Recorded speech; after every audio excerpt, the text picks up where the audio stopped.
Hi, my name is Megan Rodriguez, and I'm going to be walking through my artifact analysis presentation for our final course of MAE 670.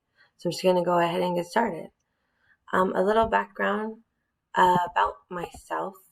I got my bachelor's degree through National. I'm in interdisciplinary studies. I got my bachelor's degree at National many years ago, and my teaching credential, I had been teaching for 3 years, finally got tenured, and I decided I was going to go back and get my master's. So I did that right when COVID started and we were teaching online. So I've been spending a lot of time on the computer for the past year. I had some things happen in the midst of the 10-month program. So the 10-month program took me about 12, almost 13 months, but we did it and we made it and we're done. So I'm very excited. I have been teaching at Temecula Valley Unified School District since 2017, so this is my fifth year teaching. I taught kindergarten my first year, and then I was moved to first grade, and then I got moved to a different school, and I've been teaching third grade now. This is my fourth year teaching third grade, and I absolutely love third grade, and I love that I've been able to use so much of what I've learned in this program with my students and with my colleagues. It's just really been amazing. So going through this plan of study was interesting because so much of it had to change from looking back at the MAE 610 course. I ended up only having two classes on here that stayed the same, and I ended up changing my whole course, which is what my professor at the beginning of the program told me would happen. So it's kind of interesting how she just knew that was going to happen. So I thought I was going to be taking mostly the ITI classes and I think I was trying to take like the reading courses for the literacy specialist, but I ended up taking a few of the early childhood education courses, and I liked those so much, which is interesting because I got my multiple subject teaching credential to teach elementary school, but my long-term goal in the future, my plan has always been to teach high school because I really like that age of students. I subbed there a couple of times at the beginning of my career, and I just really enjoyed it. So eventually I would like to take my single subject credential and teach high school. So I thought it was super interesting how most of my courses that I ended up taking were in early childhood education. So maybe I don't need high school after all. We'll find out eventually. But yes, my courses mostly consisted of social emotional learning courses and early childhood education, which is very surprising to me, but I really enjoyed it. So, aligned with the PLOs, I had to go back and remember what all those PLOs were.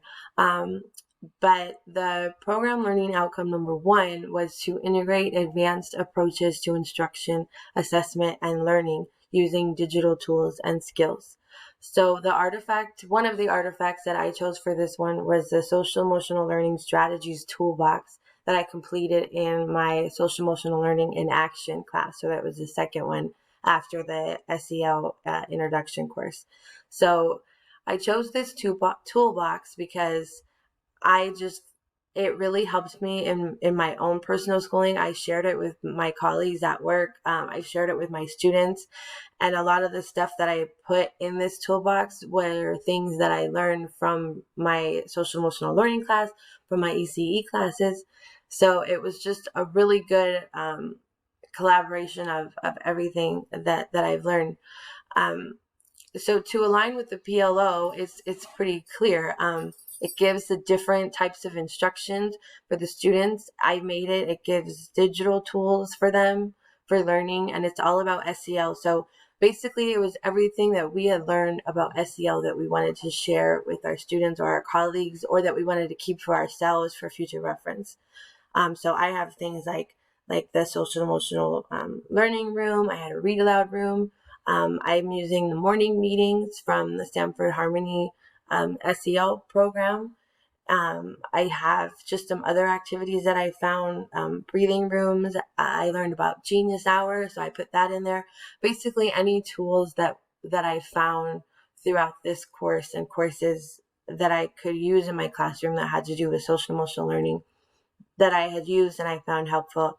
I put it in here. I also, the identity web on here, I did that in I think it was the ITI 604 class, the learners and learning class. So I learned a lot. It's funny to do things that are activities that were kind of meant for adults, but I modified them and said, I'm going to use these with my children in my classroom. So I think that all of these strategies helped me improve my instruction and learning with my students, especially during online learning, trying to take the fun social emotional learning activities that you do in the classroom and create digital versions of that and try to create a classroom climate was really great. Okay, I'm going to move on. I did 2 for each one. So the second artifact that I used for PLO 1 was a lesson for adult learners. So I did this lesson I piloted a science program for my team, for my school district. And so I basically put together a slide that that trained my grade level on how to use it. So I created a timeline for them, organizer. I picked out a schedule that would work for us, and I looked at the assessments and took assessments out that I thought would work. And I also used a specific lesson in chapter 1 to show how to use digital tools for the students. So it was basically an adult teaching that I had to train them, which used lots of digital skills and looking at assessments and manipulating instruction to see what works for me. So this was a really great learning opportunity for me. Okay, moving on to PLO 2. I'm going to run out of time. Moving on to PLO 2. The artifact that I chose for this was the lesson plan analysis. So we went over a lesson plan specifically from a curriculum in my school district of math, and I basically took the plan and adjusted it for my specific learners, for their characteristics, to customize their learning, to differentiate for them. And to assess them based on what they need. That would be a little bit different from what the book says. We all know as educators that we supplement curriculum when necessary. And after these courses of my master's program, I feel a lot more confident in doing that and changing the learning experience for my students based on what I know they need instead of just following the guidelines. The second one for PLO 2 that I used was to assist identification, assist identification, asset identification of 3 focused students. Goodness gracious, I'm sorry. This was an assignment from my very first course I took in my master's program, so it was a long time ago. It basically focused on 3 focused students in my own personal class that I used that had different special needs. I think one was an EL learner, one had behavioral issues, and then one was had a learning disability. So it was really nice to focus on those three learners and their diverse needs that they had, and to understand and design interventions and assessments for them based on their learning and their behavioral needs.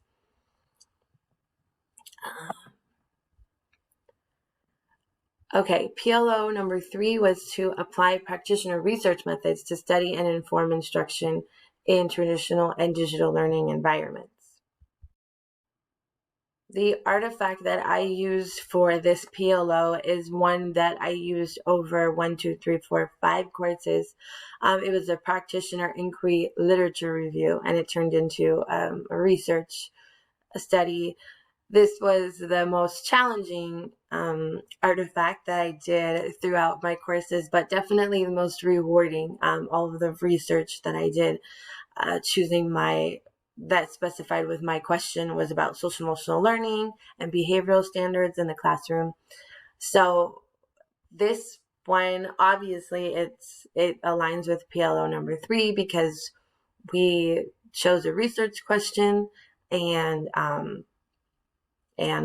followed it through all the way. We found about 10 to 15 sources to align with our research question. And then that brings us to the second PLO3 that I have, which is the practitioner research proposal. So taking that research question and writing your own methods and for how you would follow through with that research if it was your own, instead of just looking at someone else's research. So in this research proposal, combining all of the background analysis that you did in your research studies on the reviews and the scholarly articles, and then beginning the research process on my own in my own classroom, which I'm actually doing right now. So I'm planning on following through with that, whether we have to write about it or not. But this activity, this artifact that I've completed, is a lot of work, and I really enjoyed doing it. Okay, finally, PLO number 4 was to develop reflective practices that are grounded in current learning science, research, professional ethics, and include pathways to continuous growth. So I chose 2 artifacts for this one. It was a final project letter to parents and a leadership philosophy. So both of these artifacts aligned with this PLO because they portray examples of my development of reflective practices, professional ethics, and plan for continuous growth. Both of these artifacts show my development of teaching and leadership philosophies as they have grown throughout the courses. And the last PLO4 that I chose was one from my very first course that I felt was a really great foundation for every other course that I took following. This was a long course that had a long artifact. It had many different steps, but in it, I reflected on my identity, my personal identity, how my identity plays a role in a bias that I have towards my colleagues and my students and myself. Stereotypes. You looked at some pretty intense topics that were kind of uncomfortable, so it was an interesting way to start out the courses, but I really enjoyed it, and I think I learned a lot about myself, and I learned a lot about how the courses would look over the next 10 months, 12 months for me. So I think it was a really great starting point, but it definitely helped me to see the kind of ethics that I would like to have and the growth that I can look back at this now and see how I've grown over the past year as an educator. So in conclusion, I said my overall goals when entering this program a year ago were to enhance my teaching practice by increasing my knowledge, skills, and tools as an educator, and to reflect upon my own practice and conduct research to support my own development as an educator and a lifelong learner. After completing this artifact analysis for each PLO and for each plan of studies course, it is clear that my plan of study has aligned with the MAE program learning outcomes. So thank you for watching.